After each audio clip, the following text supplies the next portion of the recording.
اللہ تعالیٰ نے قرآن مجید میں کن جانوروں کی قربانی کا حکم دیا ہے اور کن جانوروں کی قربانی سے منع کیا ہے؟ کیا بھینس کی قربانی کر سکتے ہیں؟ خصی جانور کی قربانی کر سکتے ہیں؟ آئیے دوستو دیکھتے ہیں انجینئر علی احمد مرزا صاحب کا ان حوالے سے کیا موقف ہے۔ کیا علی احمد مرزا صاحب نے خود کبھی خصی جانور یا بھینس کی قربانی کی ہے؟ بھینس کے بارے میں آپ کتاب الاجماع جو ہے آپ اٹھائیں، پہلے 300 سال میں کتاب لکھی گئی ہے، اس کا اردو میں ترجمہ بھی ہو چکا ہوا ہے۔ اس میں باقاعدہ لکھا ہے کہ اس بات پہ اجماع ہے کہ بھینس جو ہے وہ گائے کے حکم میں داخل ہے اور یہ بہیمۃ الانعام میں آتی ہے۔ تو ہمیں جو لغت کے لوگ ہیں یہ بتاتے ہیں کہ گائے اور بھینس ایک کیٹیگری میں فال کرتے ہیں، اگرچہ یہ اسپیشیز ڈفرنٹ ہیں، لیکن اگر آپ اسے دقت نظر سے دیکھیں تو یہ ایک ہی جانور کی دو اسپیشیز ہیں۔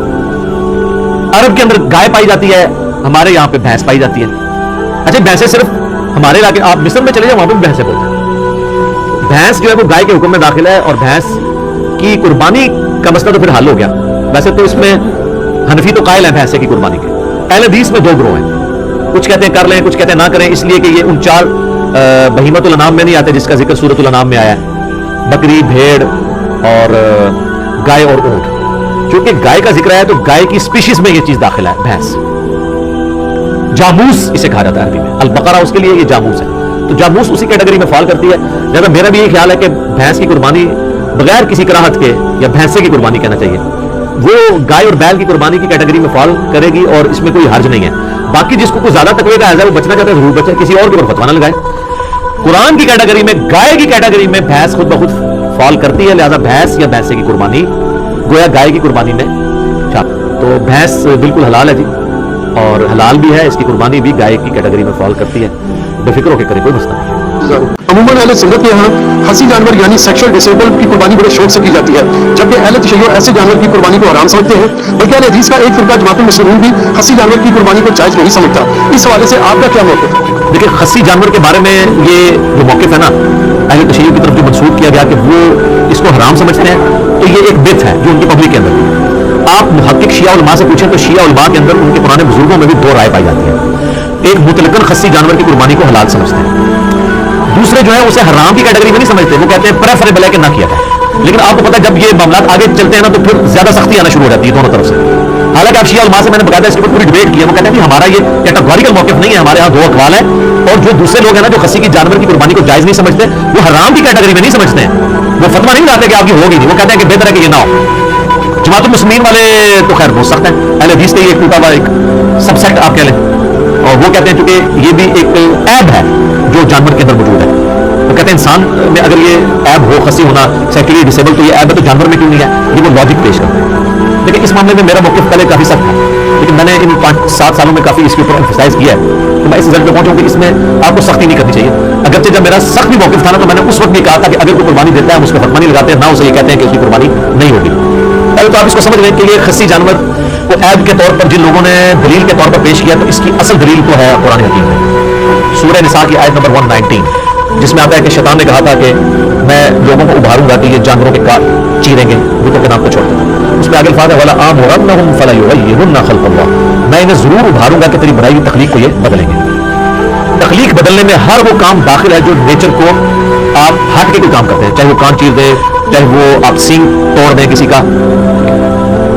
اور اسی کیٹیگری میں تفسیر تبری جو اہل سنت کی پہلی تفسیر ہے ابن جریر تبری کی، انہوں نے اسی آیت کے کانٹیکسٹ میں لکھا ہے صحیح سند کے ساتھ کہ انس بن مالک کہا کرتے تھے ابو صحابی رسول ہے، سنی شیعہ سے بلند ہے وہ، کہ جانور کو خصی کرنا اس کی تخلیق کو بدلنا۔ مصنف عبدالرزاق میں، المصنف ابن ابی شیبہ میں، سنن الکبریٰ البیہقی میں، سر ان 3 کتابوں کے نام رکھ لیں، یہ 3 کتابیں جس میں آپ کو صحابہ اور تابعین کے اعمال اور افعال مل جائیں گے۔ مصنف تو کہتے ہیں اس کو ہے جس میں کثرت کے ساتھ صحابہ اور تابعین کے، مصنف ابن ابی شیبہ، مصنف عبدالرزاق اور سنن الکبریٰ البیہقی، اس میں آپ کو کئی تابعین کا ملے گا کہ وہ جانور کو خصی کرنے کو حرام سمجھتے تھے، اور کئی کہتے تھے جواز کے حد تک ٹھیک ہے۔ امام احمد بن حنبل سے مسائل احمد ان کی کتاب ہے جس میں ان کے فتاوی ہیں، ان سے پوچھا گیا تو کہتے ہیں میں اللہ سے امید کرتا ہوں کہ خصی جانور کی قربانی درست ہوگی، وہ بھی کانفیڈنس سے نہیں کہتے۔ رہے ہمارے اہل سنت میں تو ایک حدیث کو لے کے پھر رہے ہیں جو سنن ابی داؤد میں، اور روایت تو ضعیف ہے، کہ نبی صلی اللہ علیہ وسلم نے 2 چتکبرے سینگوں والے مینڈے، کالا چٹا یعنی ان کے اوپر وہ بنے ہوئے تھے نشانات، وہ قربان کیے جو خصی بھی تھے، یہ ابی داؤد میں حدیث ہے۔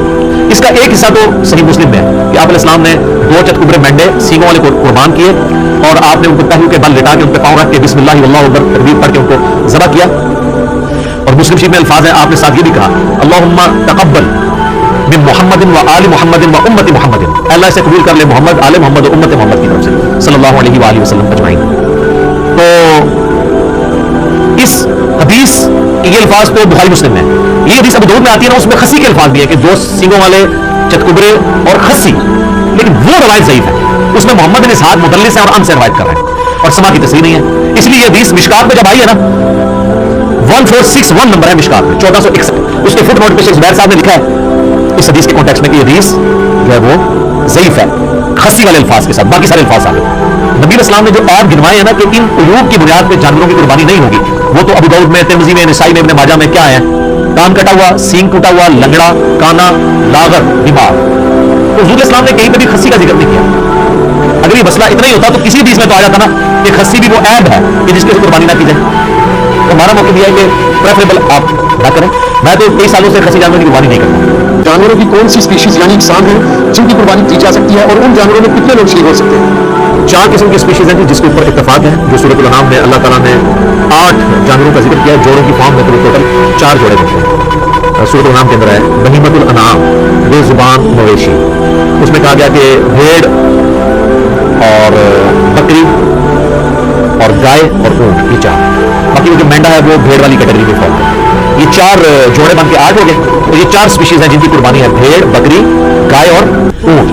مسلم حدیث ہے کہ جتنے بھی درندے ہیں نا جن کے یہ نوکیلے دانت ہوتے ہیں سائڈ والے، وہ حرام ہے، چاہے وہ درندے چلنے والے جانوروں میں ہوں یا اڑنے والے جانوروں میں، جس طرح عقاب ہے، باز ہے، گوشت خور ہے، درندہ ہے، حرام ہے۔ اور زمین میں چلنے والے ریچھ، کتا، خنزیر، کیونکہ وہ امنی ورثہ ہے، خنزیر گوشت خور بھی ہے، سبزی خور نہیں ہے صرف، اس لیے تو خنزیر کے بارے میں مینشن کیا گیا۔ باقی تو اس کی ساری چیزیں جو ہے نا وہ وہی ہے جو مویشیوں کی ہوتی ہیں، لیکن یہ اس کی چیز ایک ڈفرینٹ ہے، اسے حرام قرار دیا گیا کیونکہ وہ درندے میں اسے شمار کیا گیا، خیر درندے میں شمار، اور مسو درندے